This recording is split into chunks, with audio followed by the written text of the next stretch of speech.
Welcome back to the ITAM kitchen, the place where we cook things up to get us to think about that next step. And yes, we're going to work on evolving it. You know, I was talking to one of my, on Friday, I was talking to one of my advisors. He says, Bill, the one thing you need to do, we're not cooking enough. It's like, okay, so we'll work on that. So that's one of the things we're going to work on to further enhance this. Let's get on the screen. Here we go.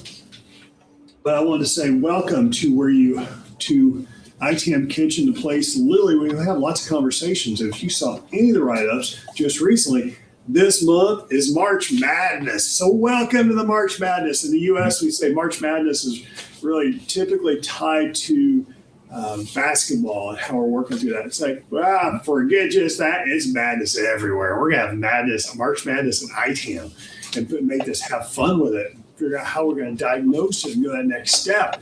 And we're going to talk about this real time. How often do we get a new role? We get interviewed, fine, we're qualified for the role, quote unquote, we're qualified, right? And we walk in and it's like, and they sort of understand what the environment is, but do we really?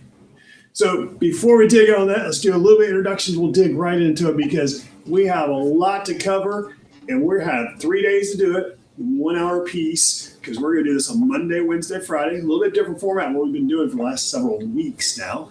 But we're going to do it to make it a little bit more ease on everybody, to be brutally honest.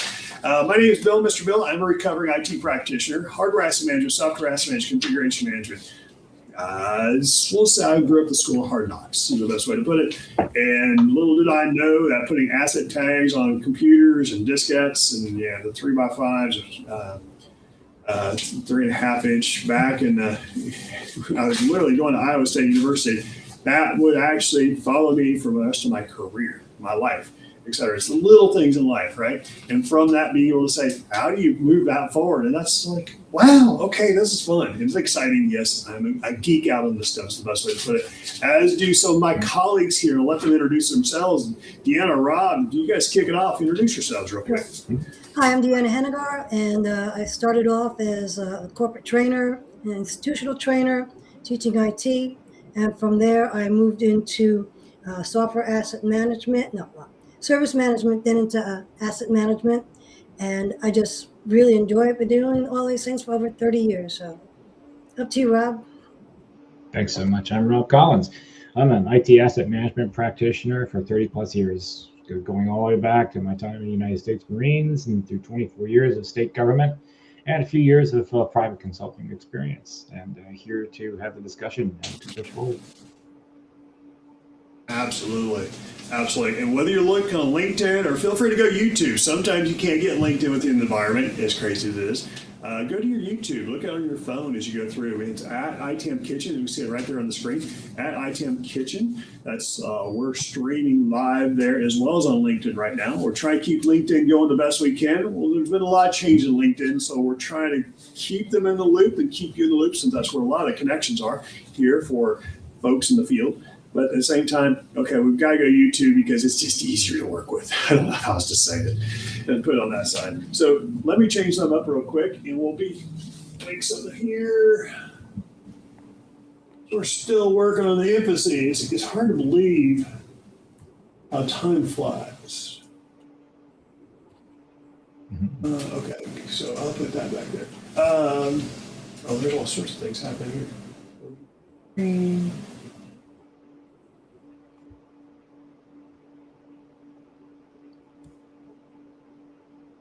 Work on one more thing. Okay. Where is challenge?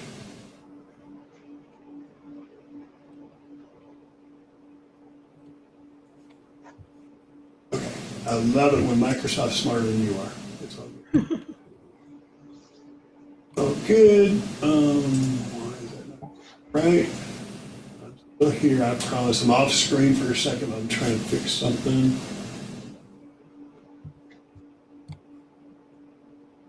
Oh, there it is.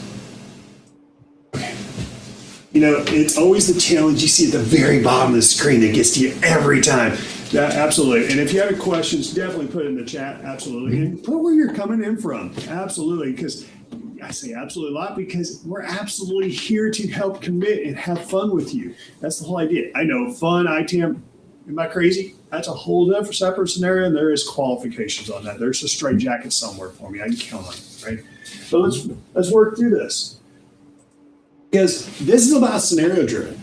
And this is a scenario driven, and just for the record, Deanna, Rob, and I really haven't talked through the scenarios yet. We're actually looking at a lifetime, really just like you, because the intention here between the scenario, we're going to do this 4 different scenarios over 4 weeks, right?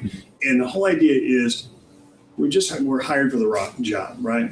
As an asset manager, software asset manager, we were just hired, maybe a CMDB manager. We're hired to the job, and we get qualified. Right. So, okay, we're allowed to walk in the door and say, okay, we have the skill set according to folks that are hiring us. But we really don't know much outside just some of the peripherals. Say, yes, I've got this problem. My CMDBs are not working right. My asset management's not working right. Finance is upset for some reason. I've got a financial audit, all sorts of scenarios, right? And we figure out, okay, let's put scenarios together that we would walk into. This is not unusual. It might be, these are all hypothetical, by the way. If there's any relatability to you, it's truly hypothetical. I'm just going to put that qualification disclaimer there because this is 100% made up. However, they're real. And what I mean by real is the scenarios, this is what we run into. Right, and that's what I wanted to talk through that. And by the way, if you are interested in joining us for one of these sessions, please reach out, DM me, direct message me on that side, and say, Bill, I want to have fun with this as well. And I highly recommend it because when you start having some of the dialogue with what you're about to see here, it's a life changer. There's one thing to say, okay, let's get the checkbox, certification, et cetera. You got a limited business case summit, but we're actually talking about life. We're talking about our world. We're talking about how we look at that in the next step. And that's what today's all about. So digging straight into that, we'll have the chat. Our chat's going to be monitored. So definitely provide your input and feedback as we go. It's also important to have that. Let's put it in place, have that insight, tell us what else we can do. And any enhancements. Maybe there's some we're doing kind of wrong because honestly, no one's done this in the industry before. We're leading bleeding edge on this. When you think about what we're doing. And the idea is like, we don't ever get a chance to talk about stuff like this. And that's the exciting part. We actually openly discuss this. I mean, from a follower's perspective, I probably have about 16,000 followers here and there. That's great. There's more than that out there. So if you have friends that need to see this, forward to them as well. Because the whole idea is here, I want everyone to understand what that next step is. Because here's the 2 biggest challenges I see. I'll start an introduction like this. The challenge we have, everyone says ITAM is identical between all the organizations. Furthest from the truth, but there's a lot of anomalies there, right? People say asset management's easy to implement. Okay, number 2, right? Number 3, the executives don't understand that it takes a little bit of elbow grease and collaboration and how we move this forward. And understand the scoping of the projects is different. So that's why over the next 4 weeks, we have 4 completely different scenarios, all focused on the core problem we're going to be walking on as far as figuring out, okay, how can we solve ITAM, SAM, and even configuration management? And we're going to have a little bit of twist of all and within each week. But we're also doing that for you if you're new to asset management. Yeah. Also for you to understand, yes, there's one thing you learned within class. It could have been training you had from the vendor. It could be training you had from the industry. It could have been Udemy. I call it Udemy, right? So that's what I call that. It could have been that kind of course. That's great. That was what happened in that moment in time. The reality is sky's the limit with this. Sky's the limit. Even with all the standards out there that they're doing their best to actually implement, which I found they were struggling, but that's a whole different discussion. Even with that, every environment's different. And that's the whole idea behind it. I want you to understand, make it relatable to you. And if you're an executive and you're struggling with this as well, say, how can I talk to my team? Please reach out. I'm more than happy to help, and we can have some of that discussion as well. Because it's just as important for you, whether you're a CFO, CIO, CTO, VP, or even a manager or director in charge of a team, and you're struggling in this area, this is another great example to say, oh, wow, I never thought about that. And are we going to hit everything? I'm just going to be brutally honest. No, there's no way, because there's a lot of anomalies behind it. We just came up with scenarios, and yes, we did have the ability to say, okay, let's get creative, because trust me, we have an 18-page document right here. That 18 pages of scenarios that say, how can we go crazy? It's 4 scenarios over the 4 weeks. So let's talk a little bit about this. This one, we'll start off like this. We'll start, give a little bit of insight about what the scenario is from a high level. Then we're going to dig into the environment. We're going to first triage. Today is about that triage, kind of understand if I know what the truth is in the environment. On Wednesday, it's going to be more about the stabilization to understand, okay, what's going on? Let's figure this out. How can we stabilize it? And Friday is going to be the 30, 60, 90-day plan. Yep. This is going to be no different than if you have a real job. We just plan it over. It's going to be 1 hour a piece, so we're actually condensed it. You typically get those 8 hours a day, et cetera, 8, 10, 20, whatever it is. But you understand the startup. Yeah, we've all been there. But the whole idea here is, okay, let's look at these scenarios. Let's get a quick synopsis of what we're working with and figure out what our plan of attack is. I'll say it like that. And a plan of attack to be not attack someone, but more plan of attack to better understand, okay, how can we work through this? So what's this week? This week we have a CFO-Led mandate. Don't you love these financial updates, right? The mandates that say, okay, how are you going to put this through, right? And the mandate was, you're going to be self-funding. Okay, we love those, right? Oh my gosh, okay, how are we going to keep jobs? Well, that's the second part. Yep. We have to find savings within 90 days or we lose headcount. We have a team right now trying to help and move us forward. This is a mandate for the entire company. It's not just us, but we're following it like anyone else, right? To put that in place. So from here, there's a little bit of drama involved. Wins or not, that's our life. We have to deal with drama. But let's talk through this and try to size it up and better understand the environment. Because the one thing you as a listener don't have in moment is some of the paperwork we have from the settings, from the environment. So let's outline that a little bit more so you can understand the environment from a high level perspective, and kind of understand what we're working with. Just so you can actually have that collaboration. Where again, we're not trying to hide anything. We're doing this live, real time, working with you. Is there something we can do in that feedback? Give us a heads up. Yes, Rob? I was going to say, maybe we just introduce the scenario, for instance, like one of the things that we kind of talked about, and I've seen this a number of times, right? Your organization, right? That's basically, the business as usual situation is that they've been handling tickets, they've been handling incidents, and all of this is fine and good. But finance basically is coming back and saying, we need to change this up. We need to start reducing the cost of these services and how we're providing for them. So we need to find places anywhere within the entirety of the IT asset management world for this company where we can, hard savings and soft savings and kind of reduce the expenditures. So how many times, for instance, have you seen or heard where an entire organizational branch is changed out? They put in a new CIO, they put in a new chief financial officer. And then from there, they're going to look at the structure of the company, the people that are working to support those operations, and all of the things that you're spending money on, in order that they can try and find duplicity, reduce those costs, and get that savings together. So this exercise is essentially that, right? So now imagine yourself as the new person coming on board, new CIO, given this mandate, right? Where do you start? What do you look at? And so the whole idea of day one is, let's examine that. Let's open it up and have that discussion and say, from your own experience, for instance, or from ours, where we've seen this in action before, so that we can then start to sort of build out that block. Typically, the things that you'll do is you'll do things like discovery. And I don't just mean on devices or software. I mean discovery of your processes within your organization, right? And then look for opportunities to reduce the cost of those things, or the time of those things, or increase the quality of those things. So you can then begin to formulate that roadmap, that plan. Wednesday, most likely we're going to cover, hey, from what we found in so much as gap discovery and whatnot in the first day, this is how we can address those gaps and begin to come up with the 30, 60, 90 plan for the wins that we could obtain from this analysis, if you know what we're doing.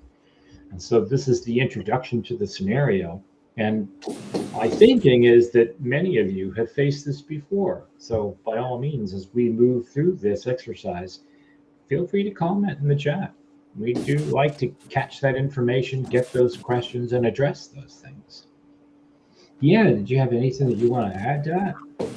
Yes, one of the things is, as we are baselining the situation, there are many areas that we're going through that, such as Rob has just discussed.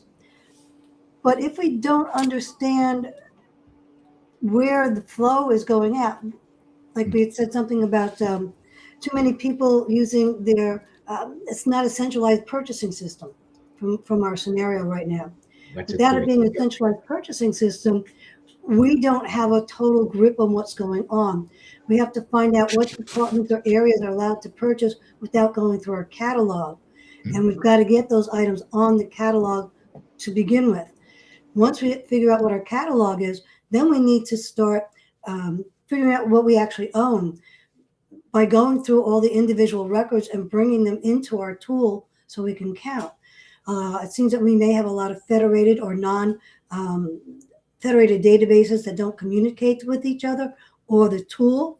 So we need to work on these aspects as our consideration in our first 30 days so we can get to the 60 and 90 days. We need to see what our realized spend is. Also, we have a lot of reclamation we may be able to do, such as selling or readjusting our license positions. And those will all bring in our real cash savings. Right, exactly. So let's, before we start solutioning, let's better let the audience understand what kind of environment we're working with, right? And from there, we can go down that path. Because to help kick this off a little bit for this CFO savings mandate, it's actually a financial services organization, right? We have it all the time, right? So you've got, make them, this is about 10,000 users or 10,000 employees who may not be users, right? So with multiple lines of business. So when we think about this, is this happening to you? It probably is. It's not uncommon, right? Maybe you have a different size, a little bit different dynamic, but it's not unusual, right? And from the deployment, from a focus as far as what we're doing, it's global, right? SaaS, end user, data center, you do it, figure out what happens, put it in place. And keep in mind, we've been given a 90-day mandate, otherwise we're losing team members, right? And for 10,000 employees, you probably have a pretty good team, right, on that part. They do have tool sets as well. So we're going to specifically, we're going to have fun with all of this, right? The ServiceNow is partially implemented. I think we all understand what that means. So it's kind of hit and miss as far as which modules, et cetera. Don't know. We'll figure that out as we go through it. Microsoft 365 is definitely in place. We're working things along this with lots of good spreadsheets. You know, we love our spreadsheets. That's how we do it, right? And when we start thinking about this, ITAM, keep in mind, we're typically not budget focused from the perspective we own the budget. It's going to be hit and miss. Everyone's a little different. The U.S. is definitely different than Europe. I find Europe and outside the U.S., there actually is a lot of ITAM team members that actually own the budget. In the U.S., it's kind of hit and miss. We're typically not, right? We're typically additional members. But we've been asked to find defensible savings inside of a quarter, right? It's like, okay, really? And keep in mind, we're brand new to the job. We're brand new to this job, right? And it's like, okay, yes, I'm trying. Rob, you've already lost the hair. I'm working on that problem right here. I can't speak to Deanna. I think Deanna can probably take care of both of us from what I'm seeing right now for the hair side. So, but the whole idea is, okay, how do we work through this? Because our technology issues at hand is SaaS visibility is haphazard. It's incomplete, right? There's shadow IT. We got corporate cards going everywhere, which I know no one ever understands that, right? This is a huge point. Yep. Entitlement data fragmented across multiple ERP systems. There we go. This is, how crazy can we get? And the correlation is weak. And by the way, I know this never happens within your environment. I'm talking about you on the other side of the screen. Is multiple sources disagree on active user versus signed licensee. That never happens, ever, right? Never, right? Again, keep in mind, we have the typical impacts when it comes to regulatory. We've got SOX, data privacy, contract compliance, regulatory pressures, and the regulatory pressures between medium and high. Because if you, I don't know if you realize or not, but in the US, and if you're already in this, you totally get this. There's a lot of government regulation happening right now and compliance to say, okay, are you paying attention to this? How are you moving it forward, right? And that's the part. So all sorts of things. And from there, let me pass this off to the rest of the team here, because what are you thinking so far? What's going through your mind when you start hearing the scenarios like this? Because this is not unusual. This is a typical day in the office, right? You're walking into it. You're coming up to speed with a new company, and you start saying, "WTF? What did I walk into?" Right? Yeah, I could definitely speak to that. Rob, any thoughts? Absolutely. So if you hired me as a consultant, right, and you're bringing me in to tell you basically how to get this venture kicked off, how to start this work, one of the first things that I'm going to recommend to you is I want you to sit down and do a tabletop exercise, a business alignment exercise, right? Where if you had 3 columns, for instance, the very first thing that you have listed, first column is business objectives, right? And then what you're going to look at is you're going to look at and identify what are the business objectives that you have for your company? What makes you money? Where are you providing service, right? The next thing you're going to look at is how you support those business objectives with your current IT objectives and your current IT, all aspects of how you're financing IT and what you're putting in place in order to make sure that you carry out those business objectives.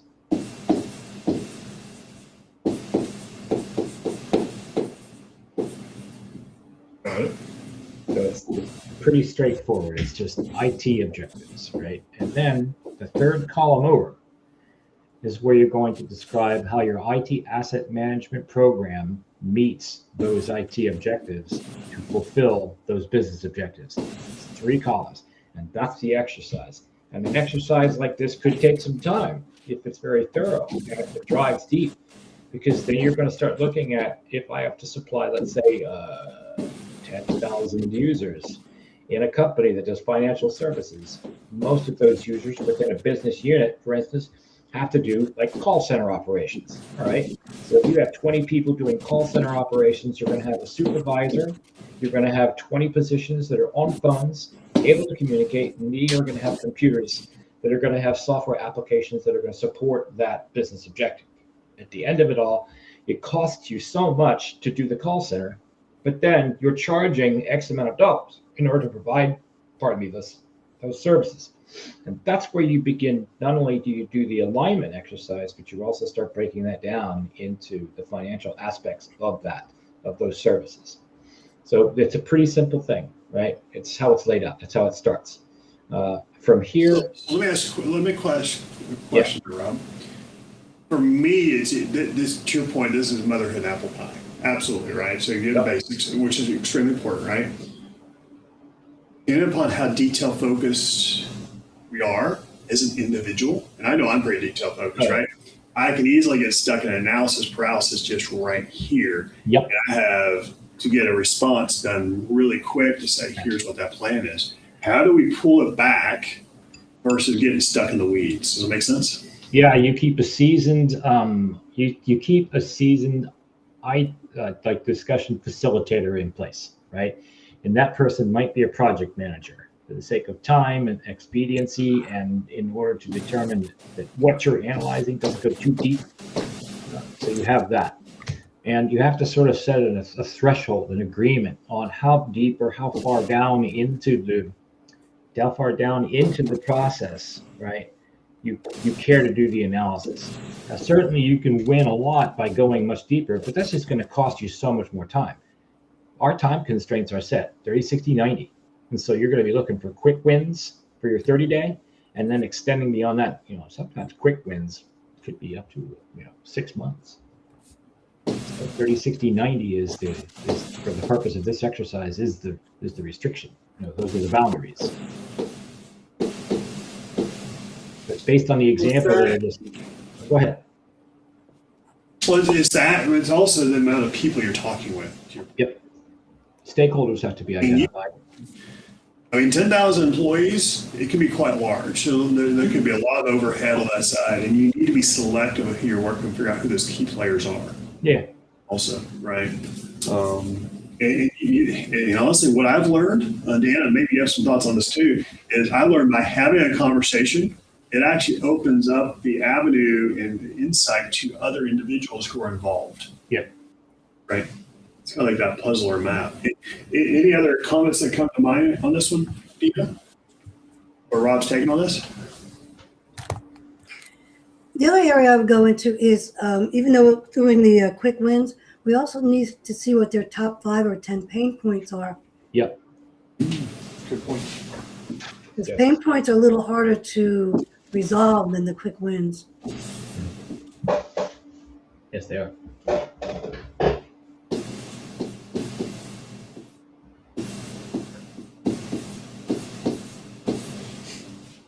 Yeah, I mean, this is like a master class for everyone who's online. And if you're listening right now, this is like a master class how to address this. Yeah. So the information, if you're not taking notes, you need to be taking notes. Don't just count on the recording, taking notes as you do it. Because one thing I've learned as being a professional who's done my industry for a while, but I learned, okay, taking the handwritten notes allows me to remember even more. It means I'm engaged. So literally close all the other tabs. You need to be focused on this. It's like, but I'm working. It's like, tell your boss for the next hour, you're preoccupied. You're taking that coffee break, right? Take the time to start taking notes, because this type of information, you're not finding anywhere else. It's just not out there, right? On that type of information. You're getting from some literally a full master class on that. But I love the pain points, right? And it's about alignment, right? That's back to alignment and that part of it. So as we look through that for this scenario, where do we want to dig into this? Because we have kind of house business objectives, supporting objectives, how we're moving that forward, but how are we making sure that what else can we tell our community about what we've helped identify from a triage perspective in this environment? Yeah, there's a couple of things. Like one of those things that you can do too is you can look at the history of your ticketing systems, for instance, your ITAM. So if you want to examine pain points, maybe even pain points that are not that the organization is not fully aware of, you can always go there too. Check the incidents, check the types of incidents, do some reporting, and just get a data analyst in there sometime that's really good around just gathering data and doing that kind of analysis. And just spend a couple of days just spitballing, if you will. It's like, well, let me see the number of incidents that involve by computer model, for instance. This will tell me whether or not what we're buying is really giving us the value, or if we need to make some decisions and make some changes to what we're buying to support the organization. And that goes for software as well. Another one would be, how would you say, it's like a normalization exercise, right? You have 8 different presentation software packages that are out there, and they vary in cost from top end to bottom end, right? But now analyze, what's everybody really need, right? Not everybody needs to do the design level. You don't need the design suite for everybody in the organization. You need the ability to put it into the format, and then from there, maybe somebody to edit and then publish, and then even leadership. They don't need the fully blown design package. They just need to be able to see the information and make decisions. And that's where a number of technologies can come into play. See what's really needed. Any thoughts there, Dan? No, like he's saying, the level. Some people don't need to use a full CAD application. They only need to look at a picture. Yep. So they don't need the full-blown CAD. They just need the CAD reader. And that will really save you a lot of money, understanding the difference pricing in what you purchase. Not everybody needs an E3, an E5 out of Microsoft 365, but they only need the E3. There's a lot of savings in that as well. Huge savings. And especially if you were trying to reduce the amount of shadow IT, and by that shadow IT being defined as rogue subscriptions not within the control or the purview of the company's central financial management. There are a number of different ways to go about that, and a handful of really good products too. Absolutely. And we need to know what their real hardware is. Yep. Once upon a time, Yeah. we had desktop computers and laptop computers, and a lot of the people that I helped to support had both. It was completely unnecessary to have both. You just get them a laptop, a couple monitors, and a docking station. You don't have to have the cost of the PC. Forget that. Get that out of there. There'll be other concerns around that, of course, managing it, making sure you get what's checked out, checked back in, etc. But all of that falls further down the line, process-wise. But those are other identified savings areas. That's really the goal of this. Yeah, understanding your baseline inventory. Yep. Is what we've been talking about a lot. Because that will tell you what you spend needed on the software. And process-wise, don't hang on to old stuff. No. Get it out of there. You want it off of your responsibilities entirely. Well, what about the other data sources? I mean, baseline inventory is definitely part of it. History is part of it. But what about other type of data sources to be able to evaluate that? What is it into at this point from an evaluation perspective? Yeah, from an evaluation perspective. So, for example, for me, it could be procurement, right? Yes. It could be contracts. Yeah. It could be even, honestly, it's crazy. It sounds like it could be HR data. It is. We start pulling that in, right? Yeah. Is review your data sources and don't do analysis paralysis again. You're trying to spitball and say, does this relate? Does it not? That's the important part, right? That's where I was going with that question. Also, your access, identity access. Yep. Who has what and who shouldn't get what? Usually done by title, but then there are exceptions after that. Don't fall into that trap that just because you have a development farm, everybody needs full-blown local admin access, because that is not true. Not true. Because there's a cost for every access. And risk. And risk, yep.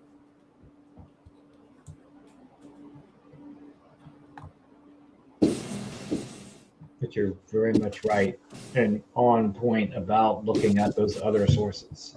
Because really, you can't get an ITAM system together unless you are fully tracking all of your procurement, every single purchase, and identifying every IT tool. Not everyone needs a phone either. Nope. Or an iPad, depending on what they're doing.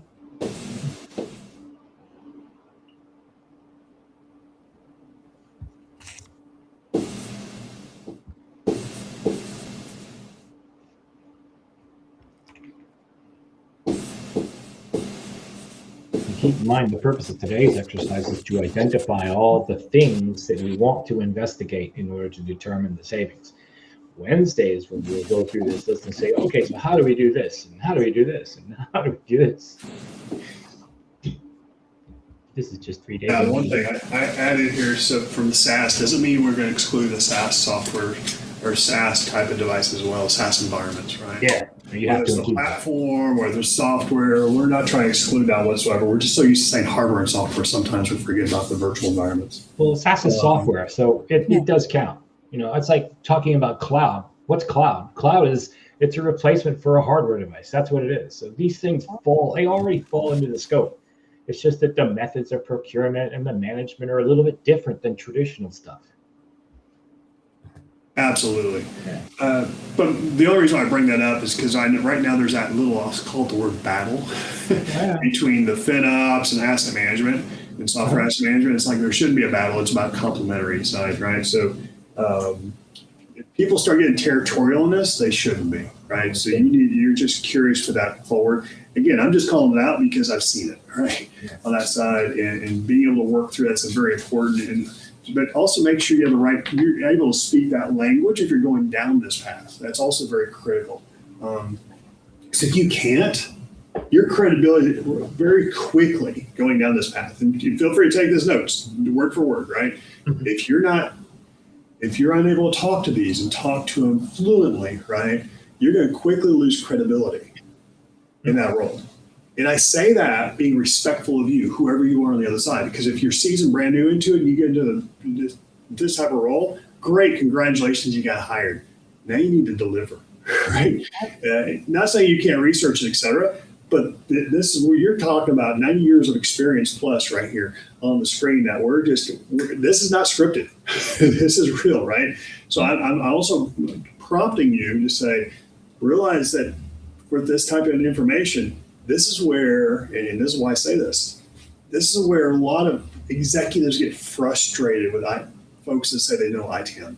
Mm-hmm. They get really frustrated with it because they walk in, they can't speak. They can speak the high level stuff, but they can't deliver.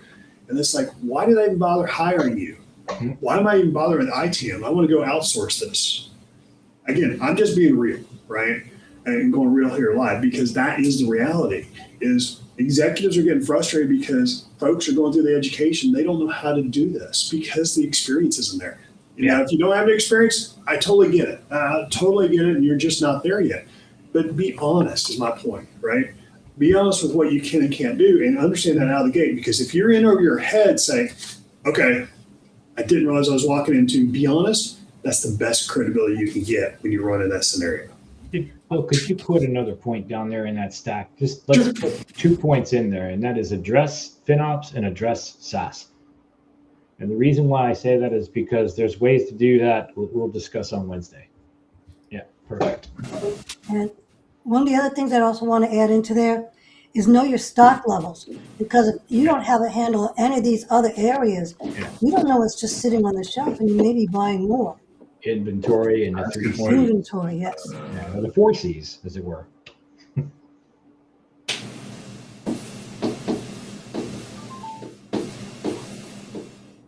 Companies pay tens of thousands to hundreds of thousands of dollars for this kind of information too. They pay consultants to determine these things and to help guide them through there.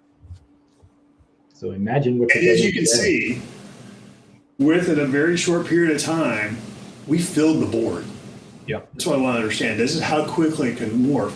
Now, can you take this type of information, take it from environment to environment? Absolutely, right? You absolutely can.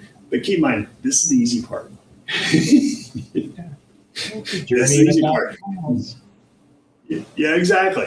This is the easy part, because now we're about to go into more of the details. Figure, okay, I understand some of the basics, and we probably missed something here. Is there something online? Sure. Feel free. If we missed something, feel free to put something in the chat. Absolutely. Or even if it's this recording, you're seeing it after the fact, put in the chat. Say, okay, we forgot about that. Absolutely do, because this can vary, right? It depends on the type of environment. It depends how they're doing their business. It depends upon the financial focus. It depends upon how IT is doing their business, right? There's lots of dynamics, right, behind it. Because all we're trying to say is what immediately comes to mind that we need to focus on. And like that, it can be turned on or off. Mm-hmm. At 37 minutes in, we've got one heck of a list to start with. So this is really good. We do, absolutely. I didn't even realize it was 37. See, this becomes so fun. You just roll with it. I mean, we literally could be doing this the entire day and workshopping this. So literally, that's kind of what we do as a profession. Yeah. And on that note, keep in mind the folks you're talking to also, we help companies just as much as anybody else. That's the whole idea here, trying to help get a little press time for even those on the screen, right? This is what we do as a profession. This is what you work through the class and the road and the trainings. Not always something great. We always talk about that, but this is beyond that. This is when you start applying that. This is where it's like, okay, this is more just a process flow. This is human connection flow, right? And how do we look through that? And that's important. Because when you start, let me ask the question. When it comes to savings, right? Because we've got, a little less than 20 minutes left. Mm-hmm. We're trying to figure out what the truth is. This is a truth or dare exercise. This honestly is, and actually it's one of the best things you can have. Because if you geek out on this like the three of us do, we geek out. It's like, okay, give me more. We're excited to know it, right? But let me ask the question. We say that we want real cash savings. What comes to mind? What's that immediate one thing that comes to mind, Deanna? As far as unfortunately, they're going to look at us first. They're going to look at the personnel. Okay. And maybe, yes, there are some people in your department that aren't doing as well as others, but is that person doing enough to get you through to the 90 days. You could identify your problems early in one of these as well. It's the last thing we want to go for, but sometimes it's the first thing they want to see. Here's another thing too about that, and that's whether or not the company is properly supporting the personnel in their roles and in the tools and in the expectations from that. Yep. So this is one of those people, process, tools sorts of discussions. And maybe people, tools. You want to expand upon that a little bit there? Training. For audience, Rob? Yeah, training, proper software tools, subscriptions, etc. If everybody's expected to work and you're going to use common formats like docx formats and Word, Excel, etc., right? Then there's those. Are you getting everybody the adequate subscription levels for their 365? Of course. And then that's the other thing too. So many ways to like drop back to like purchasing, governance, and all of that stuff, right? But that's kind of where I'm going with that, especially with the tools part of it. And then the process part of it is another discussion entirely. The process, do we have the policies that are in place for the processes to follow? And to support what you want to accomplish. If you want to get back every single device that you send out, then a policy has to be put in place, and then there must be processes on the back end of that to ensure success. Yes. Absolutely. Absolutely. So if the policies are, and the policies here, let's make sure that there's multiple levels of policies. There's one policy that says, here's your asset management policy. There's another policy where the asset management and software policy is actually within your employee policy in HR. Yes. Right. So you have to look at that as well. It's about that compliance, right? Whether it's receiving, return, ownership.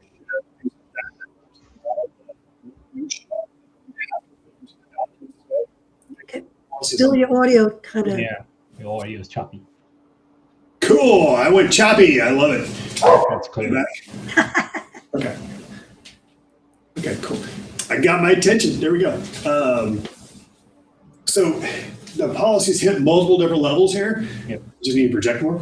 Not like I don't have a whole setup here. It's crazy. But you've got your policies. Some people can say you can get into procedures. I wouldn't get in the procedural part at this point. That's forthcoming. Because it's easy. Again, analysis paralysis. We want to go through it all, right? And we want to, we were taught, here's the process, here's the procedures, here's what people need to do. We want to start evaluating. But what happens if we immediately, let me ask this question. What happens if, from the policies, we go to procedures? What happens at that moment? What happens with us?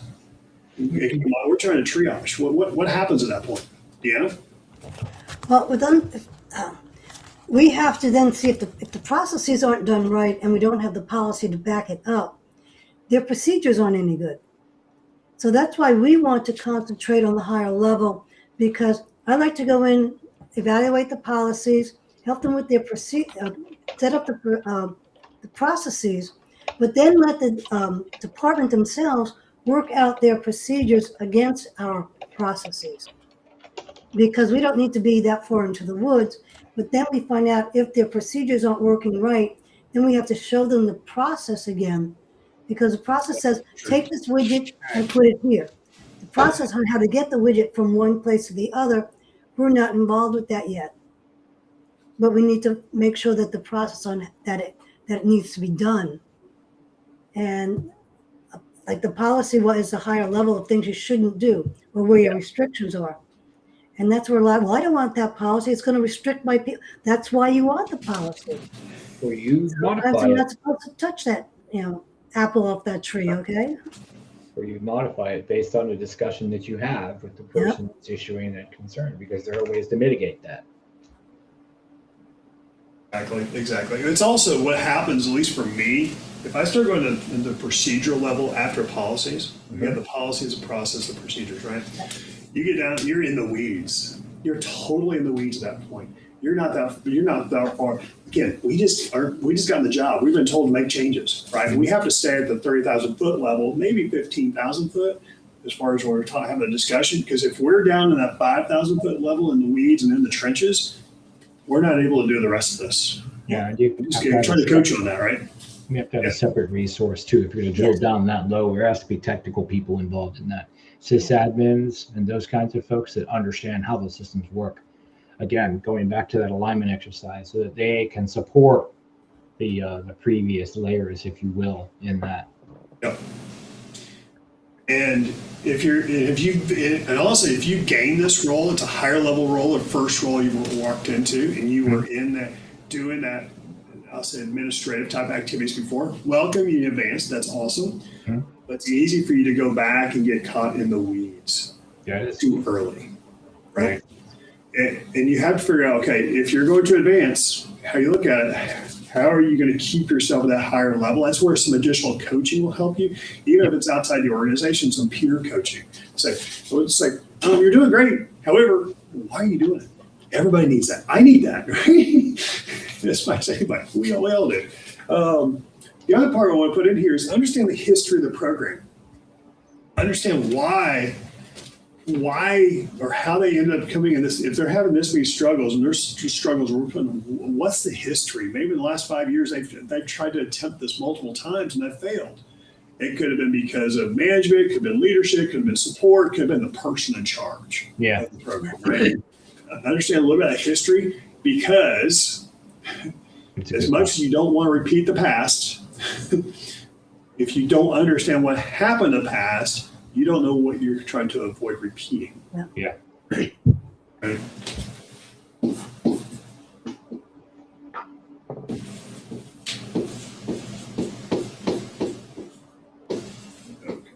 Yeah, what have they attempted in the past? And then please tell me that they did post-mortem or after action reports after those.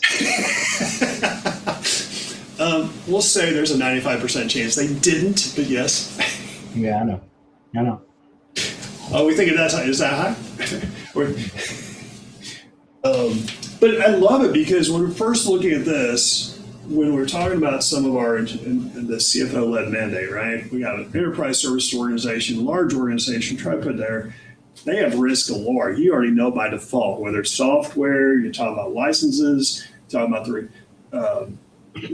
we'll say they're struggling. It's the best way to put it. There's a reason why you were hired. Maybe that person left and said he couldn't get the previous person couldn't get support from management. Mm-hmm. And now you've been putting out and say, okay, here you go. That next step. Not realizing some of the dynamics involved. I'll use the word politics, right? The politicking. Be able to work with, say, okay, here's why they did what they did. And it's not right, but here's what you have to work through, right? Because the complexity. Honestly, this is one of the best type of projects to work with, because when you start dealing with finance, they're dollar and cents focused. Mm-hmm. The reason why I personally love dollar and cents type of activities, finance will typically push IT, because IT doesn't really, they worry about budgets, but they really don't worry about spend unless they're pushing the corner, right? IT's not paid. They're not paid to worry about spend, right? We're focused on becoming more encompassed and looking at a bigger picture, but really finance is dealing with the dollars and cents, as well as asset management. But IT is about keeping the lights on, making sure it happens, right? If you got 10,000 employees, maybe you do investments, you're an investment broker. It's a financial organization, right? You're doing the different investments and annuities, whatever it is. That's your core business. So IT, capturing it, the new business, the new contracts coming in, et cetera, that's extremely important.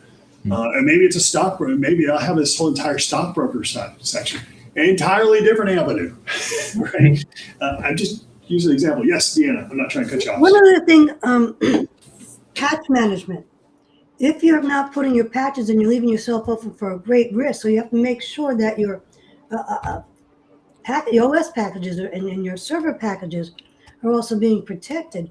Some people let the patch management go because it does cost money in that area. I mean, some tools accommodate that. There are actually things in there you can use. That's the other thing too, I guess, when it comes to that. If you're going to have the tools discussion, you have to figure out, like, what does your current tool support in so much as those business objectives, IT objectives, and ITAM objectives. Because believe it or not, there's a lot of folks that go out there, they spend all this money on a tool package, and then they don't know everything that's in it. They more often than not try to replicate what they had before, even though it was less than ideal. And so this exercise continues. It's a modified business as usual, and that's not at all what should be happening. If you're going to try and use cost savings or improve quality of service, you need to, before you buy it, you really need to make sure you've done those exercises in alignment, and then to see if this tool is actually going to accommodate all those things. And then there's other discussions that could be had beyond that, like were we leveraging the tool the right way, much less what it's able to do. But those are very easy rabbit holes to fall down. But keeping it at a high level, it is something to consider, and it is something to examine.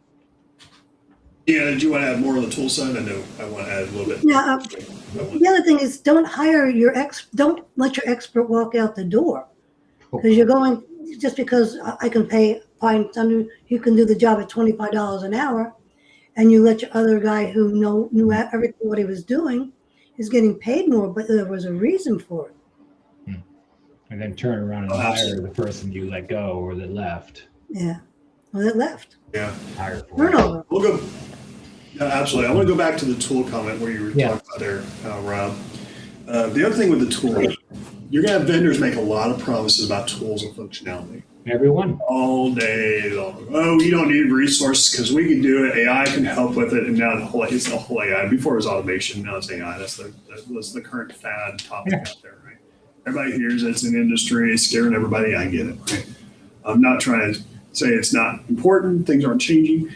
But my point is, the tool is only going to help to a degree. Mm-hmm. Because think about everything we've talked about. We'll use that a little bit of the wrap up, right? Think about right here, who we're talking to. This is not, we hit a little bit about tools, very little. It's not that it's not important. It is important, but we're not that far in the discussion on the discovery side. That's where your data is. Because when you look at the bigger picture, and let's just go here, right? Look at the bigger picture. We'll use a little bit of the wrap up as we come to the top of the hour here, right? When you're discovering, right? Where I would okay, so we're going to take independent analysis. I'm going to put us on the spot on this one. I love this. Okay. Of these 5 areas, let's prioritize that. Rob, I want you to go first. And Deanna, whatever your version, I can totally do different. That's totally cool. How would you prioritize these 5 areas? Let me see. Probably governance and stakeholders. Those are the first 2 things because you want to address those, right? And then you can look at data, for instance, but I think tools should be number 3 because that's what's going to contain or show how you access the data, right? And then as soon as you get down below that, so 4 really is going to be the processes, but not necessarily. And then data also has to be considered. So if I would say you hit 3, right, and then you split. The next level is going to be processing data, because you need to be able to know that you're making decisions based on good data. So if your data is not good, everybody knows the other half of that sentence. There's no need to repeat it.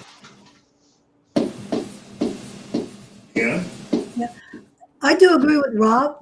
Governance is one because that changes a lot, and your stakeholders have to know why you're telling them they have to do something different. Sure. Tools and processes, those are very important because without the correct tool, your processes aren't going to work.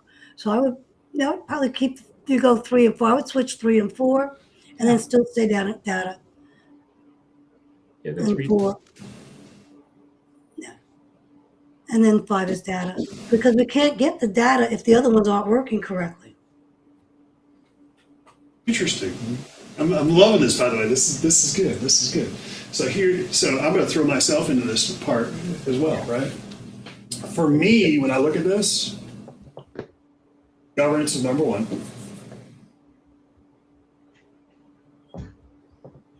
I look at governance, my stakeholders will come by default, right? Because they're known. So let's do that. But actually, I'm going to switch this up for me. I want to look at the data. I'm a data guy. Data will tell me which stakeholders I need to talk to, which tools I need to, let's see, tools? See, folks, this is not easy. What's that? So this is not easy. It's not, but the reason why I was looking at it a little differently, and again, I'm not saying that anybody's wrong, right? But I'm using the example of how we think, right? We all have different leverage it, but because governance you're doing here. Number two, I put in the data because when I started understanding data, because I know what happens on a governance is from that standpoint, you know your stakeholders, you also know the data is being managed. That's how it should be working. So if I know the data at that point, well, exactly. But if I do or don't know the data, then I know which stakeholders I'm talking to or don't need to talk to. Yeah. Right. That part, again, there's no wrong answer on this. And again, I was just doing this kind of a little exercise. 4 for the process, then you know which processes are working or not, going back and forth, and then you can get to the tools. Again, I look at the tool being a way to capture the data in the process. Yeah. And that's the reason why I do it. Again, the rationalization, I'm not trying to discredit anybody when I say that or trying to challenge it. There's 3 different ways to do it, but I've always been a data guy.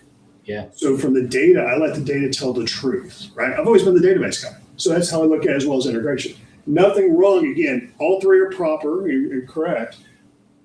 I want to provide an example for everyone seeing this live to say, there's different ways to approach it. It just depends upon what you're familiar with and how you're looking at it on that side and being able to put that forward.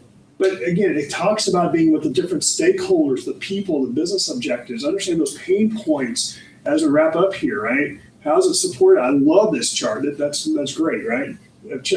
Objectives, how's it support objective in ITAM is because where this comes into play is when you give the executive output. Yeah. You need to have this. You have to have it. If you're not even thinking about this, you're stuck over there. This is your governance. This is your governance out of the gate. I put there. And you stakeholders, the quick ones, et cetera, you have these happen with it. That's how you get credibility. You actually listened, right? Again, this is a big time. I'm loving this. Because when you start looking at all these dynamics, there's all this happen. Yeah. You throw in that big cookie, it's kind of like cooking, right? You've got all the recipes here to figure out, okay, how are you going to make this stew or soup, right? I won't say stew. This is actually a stew.